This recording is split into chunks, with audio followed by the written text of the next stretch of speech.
우리 시편 9편과 10편은요 사실 하나의 시편으로 봐도 무방합니다. 같은 구조를 가지고 있고 또 같은 내용을 가지고 있기 때문에 학자들은 시편 9편과 10편이 원래 한 시편이었다라고 많이들 추측하고 있습니다. 시편 9편과 10편은요 하나님의 왕대심, 하나님의 보응하심, 재판장이심 이런 것들을 그려내고 있습니다. 어떻게 보면 제왕시에 가깝죠. 네, 오늘 현대사회에서 이 제왕이라는 것은, 왕정시대라는 것은 좀 달갑지 않은 단어입니다. 현 시대의 왕정시대가 부활을 한다면 어떨 것 같습니까? 다시 일시 조선시대로 돌아가서 왕정시대가 시작되면 어떨까요? 저는 잘 모르겠습니다. 저는 양반 집안이기 때문에 농담이고요. 아마 다 반대하겠죠. 다 반대할 겁니다. 우리는 대통령이 5년만 통치해도 욕을 하잖아요. 못 견뎌 하잖아요. 내가 지지하지 않는 대통령이 되면 그걸 못 견뎌 하잖아요. 2번만 대통령 연이어서 하는 것도 독재라 해가지고 우리나라에서는 연임이 안 되는데, 왕정이 다시 서서 그 자녀가 대대로 다스린다? 이것은 이제 의례와 맞지 않습니다. 현대에서 왕정은 다시 등장하기 어려울 겁니다. 우리는 이미 평등과 자유가 아주 중요한 핵심 사상으로 자리 잡았기 때문에 더 이상 같은 사람인데 뭐 신의 어떤 사자다, 신의 아들이다 하면서 왕이다라는 것도 안 통하고, 평등하고 또 우리의 자유를 억압하는 그러한 왕, 자기의 뜻대로 우리의 자유를 막 이렇게 착취하는 그러한 왕은 우리가 절대 환영할 수가 없지요. 이러한 생각은요, 하나님에 대한 오해도 불러일으킵니다. 하나님 말씀대로 살아가는 것은 우리의 삶의 자유를 빼앗기는 것이다. 우리는 하나님 말씀대로 살아간다는 것은 우리가 많이 억압당하는 것 같다라는 그러한 오해를 현대사회에서 많이 일으키고 있죠. 그것은 뭐 세상 사람들이 말하는 것도 아니고 믿는 그리스도인들도 종종 그런 생각을 합니다.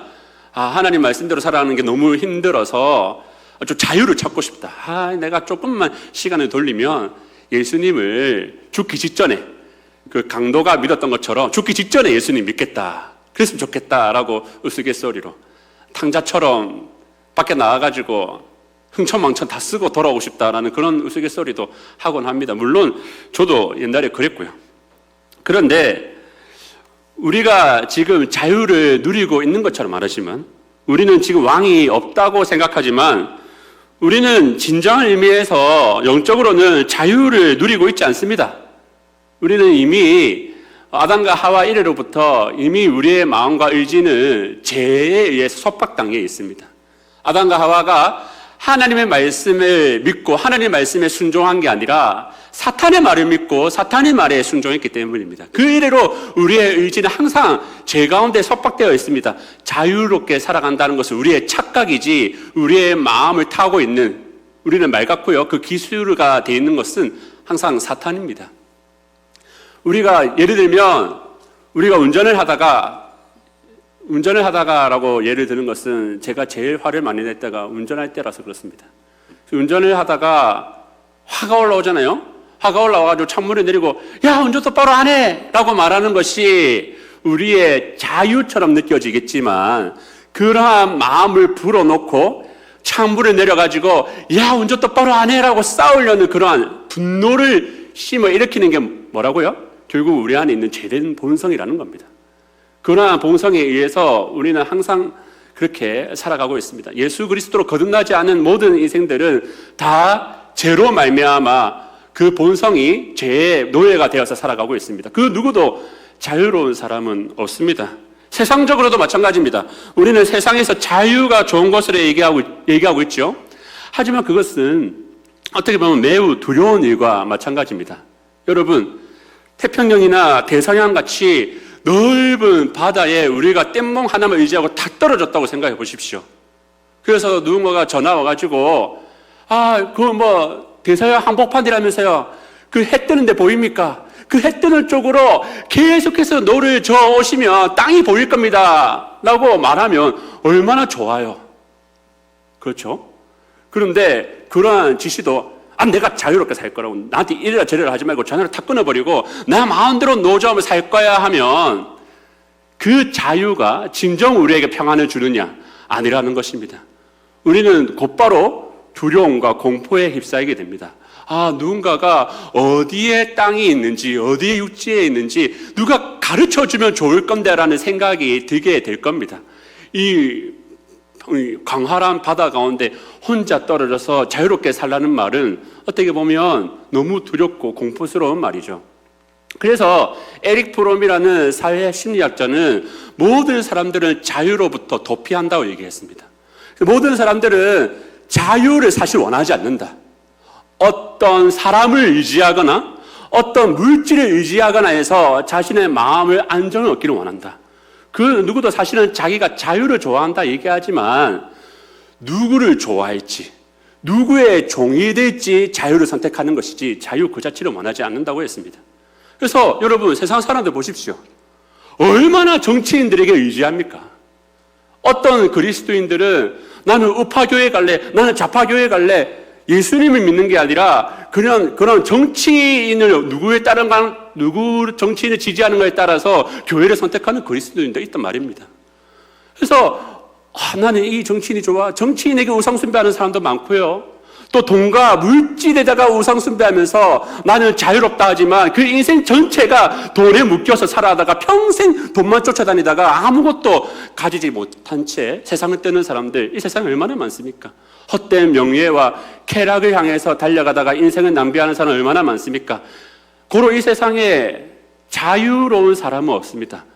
다 누군가의 종이고요, 어떤 것의 종이고요, 어떤 영적인 세력의 종이 되고 있습니다. 저는 오늘 본문을 통해서 가난하고 궁핍한 자만 섬길 수 있는 왕에 대해서 소개하고자 합니다. 이 궁핍하고 가난한 자라고 소개되는 시편의 말씀들은요, 그저 재물이 없다는 단편적인 것이 아닙니다. 재물이 없는 것도 포함되지만 주로 소외당하고 주류에서 비껴나가고 혹은 의지할 것이 없어서 오직 하나님만 의지하는 마음이 가난한 자, 마음이 궁핍한 자, 그래서 하나님만 바라볼 수밖에 없는 영혼, 그리고 오직 하나님만 바라보기로 결단한 가난한 영혼, 궁핍한 영혼을 그리고 있습니다. 그래서 우리는 가난하고 궁핍하게 헛된 것을 의지하고 바라보는 수많은 부유한 자들이 아니라 오직 하나님만 의지하고 바라보며 살아가는 것, 하나님만 왕으로 섬기며 살아가는 것이 왜 좋은 인생인지를 나누고자 합니다.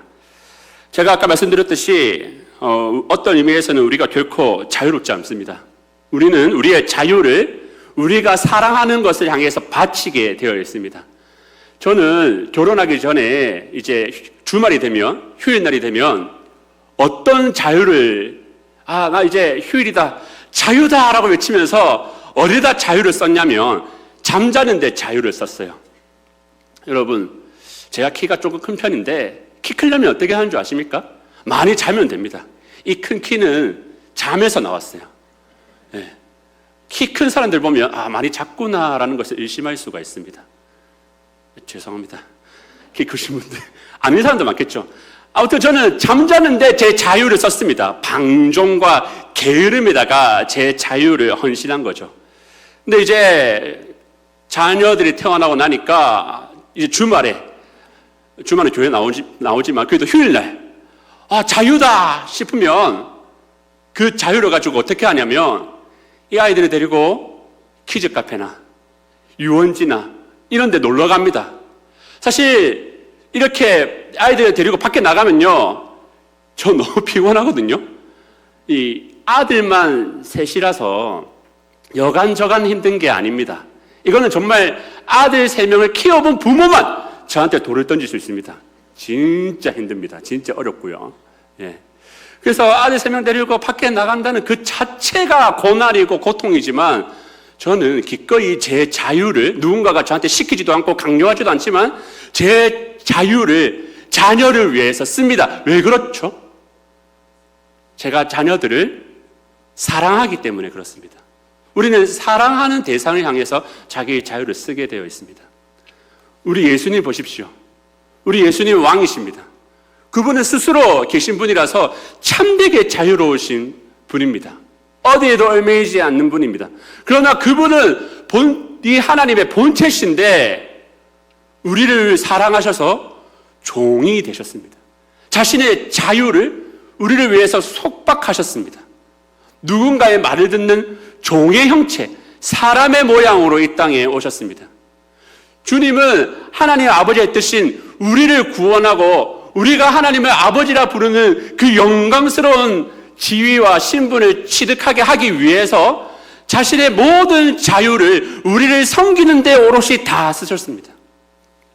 그래서 이 왕이신 주님은요, 이 세상 왕들처럼 자신의 어떤 보좌와 자기의 자유를 위해서 우리를 착취하는 그런 분이 아닙니다.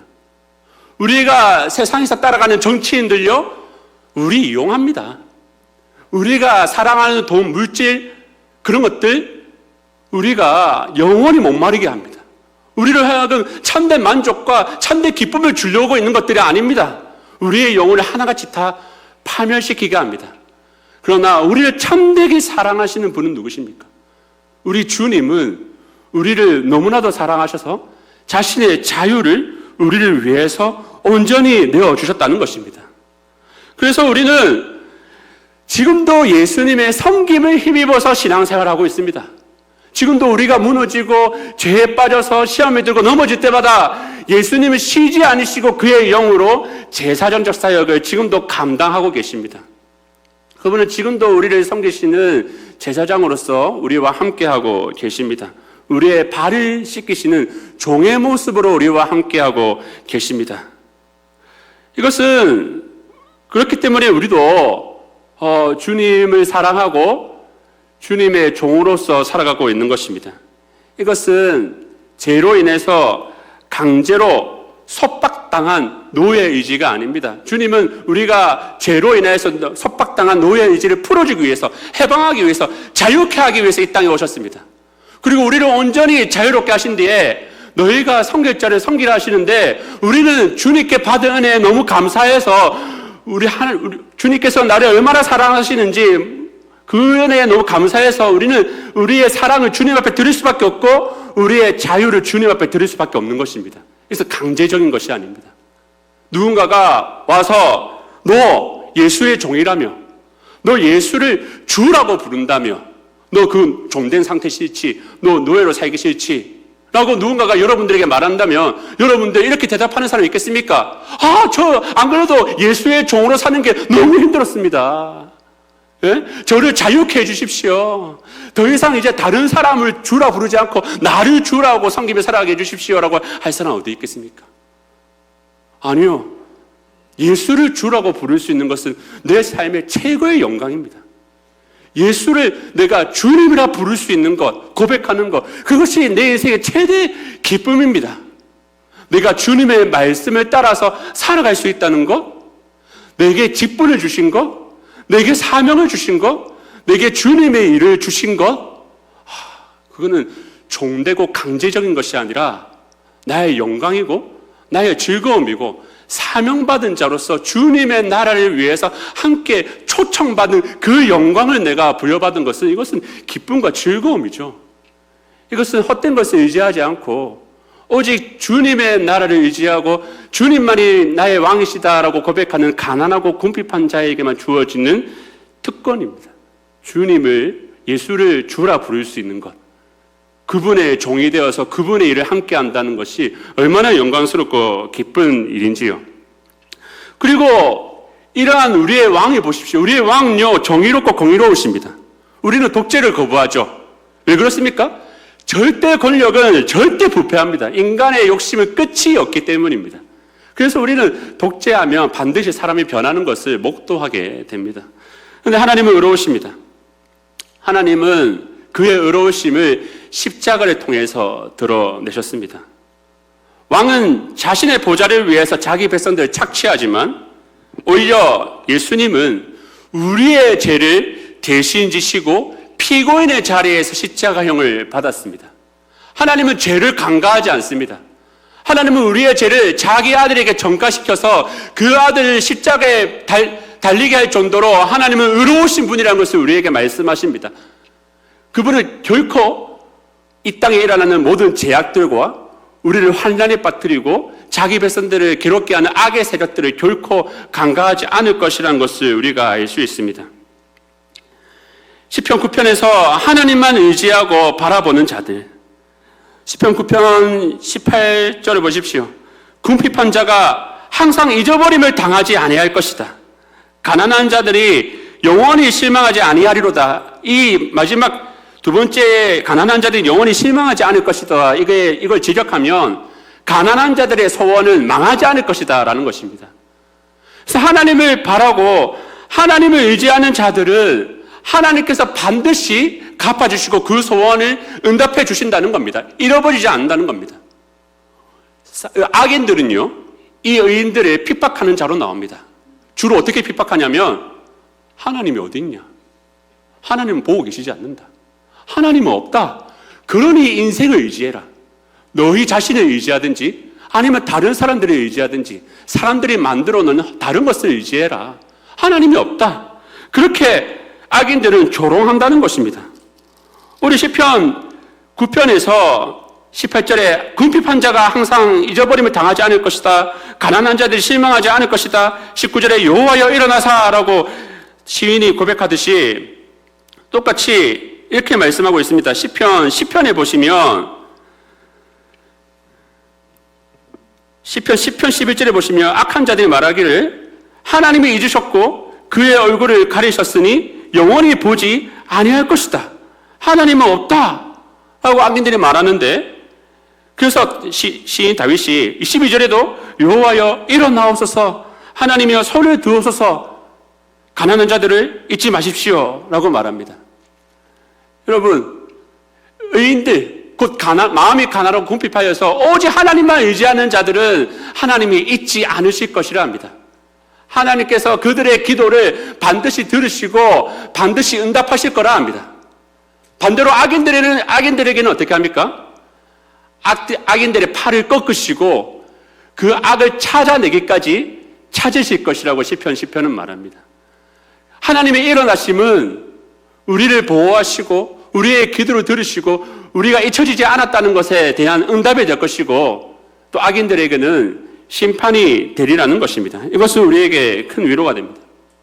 우리가 살아가면서 겪는 어려움과 고통과 환난들, 우리가 하나님만을 믿고 참고 견디고 있지만 반드시 하나님께서 심판하시는 분이시고 일어나사 그의 손을 드시려는 것을 믿을 수 있다는 것입니다.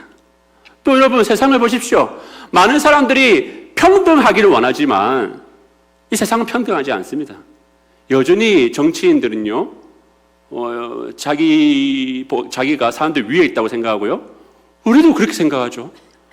또 재벌들, 부자들도 우리가 보기에는 선망의 대상이 되고 우리보다 높다라고 생각하는 그러한 생각을 할 때가 많습니다. 실제로 부자들은요, 재판을 많이 피합니다. 그런데 가난한 사람들은 얼마나 재판을 굳게 되고 얼마나 많이 피해를 받습니까? 세상에서는 평등을 외치지만 사실상 권력자나 부자는 재판을 피하고 있습니다. 그러나 하나님의 재판은 그렇지 않습니다. 하나님 앞에서는 모두가 평등합니다. 하나님 앞에서 구원을 받을 자, 하나님 앞에서 의인이라 취함을 받을 자는 오직 하나님께로 피하고 하나님만 의지하는 가난하고 궁핍한 의인들에게 하나님은 그의 재판을 온전하게 하시고 안아주시고 기억해 주시며 또한 그들의 소원을 다 들어주실 것이라고 말합니다. 그러나 악인들에게는 하나님께서 그 직위 여하를 막론하고 그 하신 대로 그대로 갚으실 것이라는 것을 오늘 시편은 이야기하고 있습니다. 사랑하는 교회 여러분, 우리가 헛된 것을 의지하고 싶은 마음도 많을 것이고 또 하나님이 없다라고 말하는 그런 사람들의 말과 내 마음의 유혹들 가운데서 끝까지 마음을 지키고 하나님 일어나십시오, 하나님 저의 소원을 들어주십시오라고 기도하는 모든 자들에게 오늘 시편 말씀은 하나님께서 일어나시고 우리가 잊혀지지 않고 하나님께서 우리의 기도가 망하지 않을 것이라고 말씀하신다라고 말합니다. 그러니 이 시간 우리가 함께 결단하기 원합니다. 하나님의 백성으로 살아가는 것이 참 기쁨입니다. 끝까지 하나님만을 왕으로 섬기며 살아가게 하여 주시옵소서. 세상의 헛된 소리와 나의 마음의 유혹 속에도 끝까지 하나님만 왕으로 섬기고 기도하고 인내하고 하나님의 의로우신 통치와 자비를 기대하며 살아갈 수 있는 우리가 될 수 있게 달라고 함께 기도하며 나아가는 우리가 되기를 주의 이름으로 축원합니다.